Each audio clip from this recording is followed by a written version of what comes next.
Sugars Keynes technology जिस reason से गिरावट स्टॉक में देखने को मिली पिछले कुछ महीनों के अंदर, ऑल्दो रिकवरी की तरफ वापस से जा रहा है, पर स्टिल अगर आप एक टॉप पर एंटर्ड हो तो आपके लिए अभी भी स्टॉक में कोई रिकवरीज नहीं बनी है।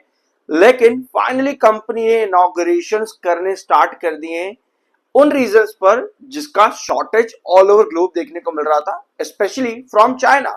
केन्स टेक्नोलॉजी वहां पर एक एक्सपोर्टर बनना चाहता है पूरी दुनिया के लिए, जो कि इंडिया से ही स्टार्ट हो रहा है।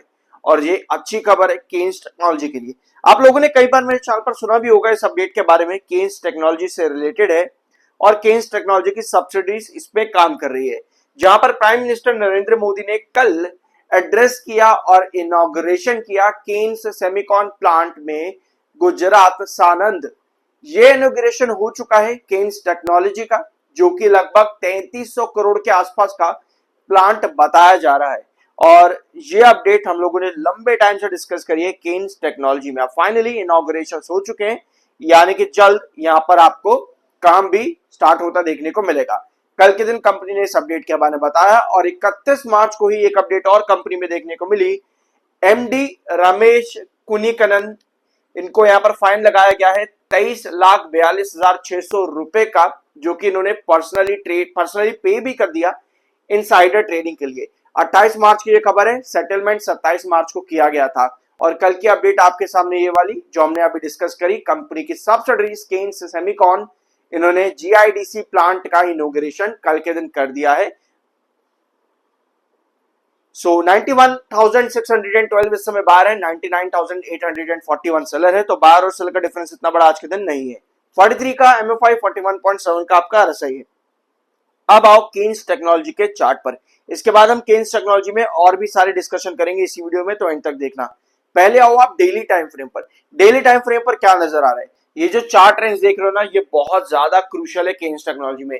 पहला है 3580 का 3580, 3350, 3350, फिर अगला आता है अराउंड 3900, फिर आता है 4180 के आसपास का 4180।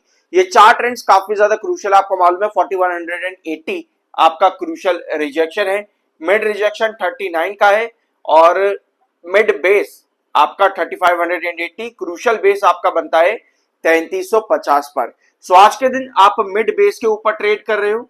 थोड़ा सा बुरी चीज यहां पर यह है कि 7 ईएमए 21 ईएमए के नीचे ट्रेड कर रहा है। तो ऐसे में भाई जरूरत हमें क्या है कि इसी ट्रेंड के ऊपर, जो कि 3580 का मिड बेस है, इस ट्रेंड के ऊपर ये स्टॉक बना रहे। अगर हम इसको डेली टाइम फ्रेम के अलावा 1 आवर टाइम फ्रेम पर देखेंगे ना, तो आपको पता है क्या नजर आ रहा है कि केन्स टेक्नोलॉजी ने ना कहीं एक डाउन ट्रेंड क्रिएट किया हुआ है। इस समय एक डाउन ट्रेंड यहां पर बना करके रखा है केन्स टेक्नोलॉजी ने। ऑल दो इस डाउन ट्रेंड के अंदर अब भी जो आपके ऊपर वाले रिजेक्शन है, जैसे आप यहां पर देखो बार बार यहीं पर ही ड्रॉप कर रहा था, लेकिन अभी पिछले कुछ सेशंस के अंदर केन्स टेक्नोलॉजी ने इस डायगोनल को क्रॉस कर दिया है और 1 आवर टाइम फ्रेम पर 7 ईएमए 21 ईएमए के पास है, यानी कि लगभग 3568 पे 3568 पे आपका 7 ईएमए और 21 ईएमए दोनों एक साथ मर्ज हो चुका है।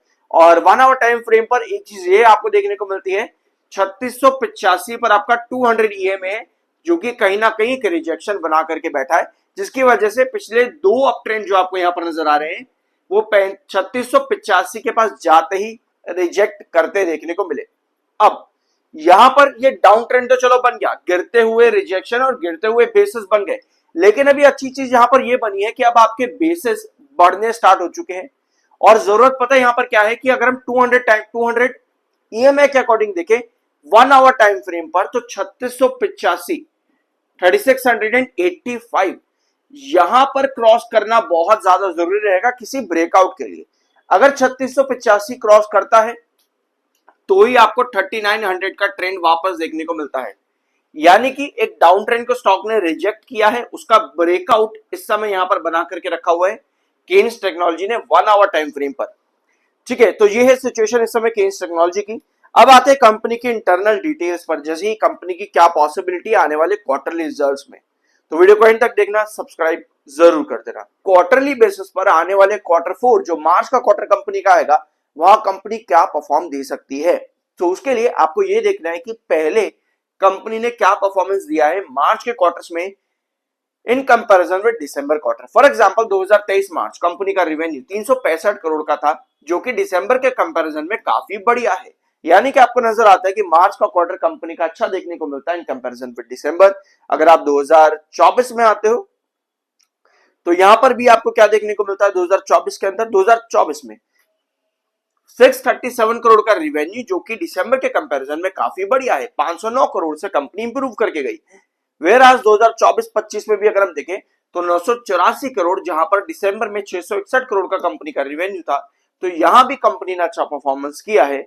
यानी कि एक चीज आपके सामने कहीं ना कहीं क्लियर ये होती है कि दिसंबर क्वार्टर कंपनी के रिवेन्यू काफी स्टेबल होते हैं, लेकिन मार्च का क्वार्टर में कंपनी के रिवेन्यू आपको बढ़ते देखने को मिलते हैं। सो इसका मतलब यह है कि 800 करोड़ के ऊपर का रिवेन्यू कंपनी इस बार दे सकती है। ये एक्सपेक्टेशन कंपनी से लगाई जा रही है। यानी कि एक्सपेक्टेशन के बेसिस पर अगर कंपनी इस बार 1000 करोड़ के ऊपर का रिवेन्यू निकाल कर चलती है तो कंपनी का revenue year on year basis पर भी बढ़ सकता है। तो पास्ट से एक्सपेक्टेशन अगर हम कंपनी के लगाए तो इसका मतलब यह है कि कंपनी के रिवेन्यू आपको इंप्रूव और होते देखने को मिलेंगे, जो कि किसी भी कंपनी के लिए बढ़िया बात है। अगर कंपनी इस बार 1000 करोड़ का रिवेन्यू लेकर के आती है तो ये कंपनी के लिए एक नया बेंचमार्क होगा और 4 डिजिट्स के रिवेन्यू पर कंपनी आती देखने को मिलेगी। लेकिन बात सिर्फ एक क्वार्टर पर खत्म नहीं हो जाती है, कंपनी को हर फाइनेंशियल ईयर के अंदर ग्रोथ परसेंटेज बढ़ाना भी पड़ेगा। फॉर एग्जांपल अभी कंपनी का रिवेन्यू अकॉर्डिंग टू क्वार्टर 3 आपका जो आया था फाइनेंशियल ईयर 26 का 3368 करोड़ पर कंपनी का स्टैंड करता है रिवेन्यू फाइनेंशियल ईयर 26 में। अभी तक जो 24 में कंपनी का रिवेन्यू आएगा, मतलब कि क्वार्टर 4 में जो कंपनी का रिवेन्यू आएगा, अगर वहां पर जो भी इंप्रूवमेंट आता है तो कंपनी का ग्रोथ उतने हिसाब से आपको बढ़ता देखने को भी मिल सकता है। यानी कि एक्सपेक्टेशन पर कंपनी के फाइनेंशियल ईयर में कंपनी किस तरह से काम कर रही है उसकी ट्रेजेक्टरी भी जाननी जरूरी है। फाइनेंशियल ईयर 25 में कंपनी का ग्रोथ 51% के पास देखने को मिला था। वेराज होल्डिंग पैटर्न में आपके एफआईएस ने दिसंबर क्वार्टर के अंदर सेलिंग करी है, डीआईएस ने भी सेलिंग करी और पब्लिक की खरीदारी लगभग 8% से ज्यादा बढ़ती देखने को मिली है केन्स टेक्नोलॉजी में। सो मेजर फोकस जो कंपनी के ऊपर है वो सेमीकंडक्टर और उसकी मैन्युफैक्चरिंग के अंदर ही रहेगा, जहां पर Micron, CG Power, Kaynes Technology, Tata Electronics जैसी कंपनीज भी आपके सामने देखने को मिलती हैं इन नामों के साथ। अगर आप कोई पर्सनल क्वेरी मुझसे पूछना चाहते हो लाइव सेशंस में तो आप मुझे डीएम कर सकते हो मेरे व्हाट्सएप पर। ये पेड होता है तो मैसेज तभी करना जब आप इसके लिए एग्री हो, ठीक है। तो ये था आज का केन्स टेक्नोलॉजी का वीडियो। आई होप कि यहाँ पर आपको कुछ नया जानने को मिला होगा। सो आई होप कि ये वीडियो आपको अच्छा लगा होगा। सब्सक्राइब जरूर कर देना। मिलता अगले वीडियो में।